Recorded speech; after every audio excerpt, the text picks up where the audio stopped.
So guys, ayan, maglilinis tayo ngayon sa room ng dalaga. So guys, ang pinakamahirap maglinis guys, yung meron kang abubot sa mga tinatabi-tabi mo dyan. Yan, sa lahat ng paglilinis yan ang mahirap. Kasi ang liliit, nag-ano pa siya dyan, bumibili siya ng maliliit na mga globe, yung mga bilog-bilog. Tapos may mga maliliit pa na mani-manika. O may mga laro-laruan. So, yung tutuusin, na siya, 32 na. Pero hindi pa rin nawawala sa kanya yung mga ganong mga pagkukulik na mga ganong laruan.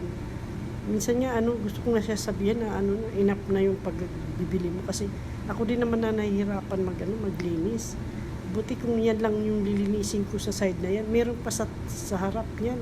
Yung sa mga make-up niya sa may salamin. Ang dami mga make-up, maraming mga pabango, napakahirap. Makuti kasi nga naalikabukan, alam mo ba na yung yung aircon nagbubuga yan ng alikabok. Aywan ko ba bakit nabubuga ng alikabok yung aircon? Siguro dahil sa sa lugar ng Saudi maalikabok, kaya ganun. Parang niya, inihigop rin siguro niyan. Ganun ang mahirap pag ganyan. At sa ilalim pa ng kama, dudukutin mo pa, yan yung mga maraming chinilas, kung ano-ano nandoon, mga tissue, di ba? Pero sa totoo lang, gusto ko okay lang yun na maglilinis ako sa ilalim ng kama. Pero ang maglinis ka ng mga laro-laruan niya dyan, naku po, grabe.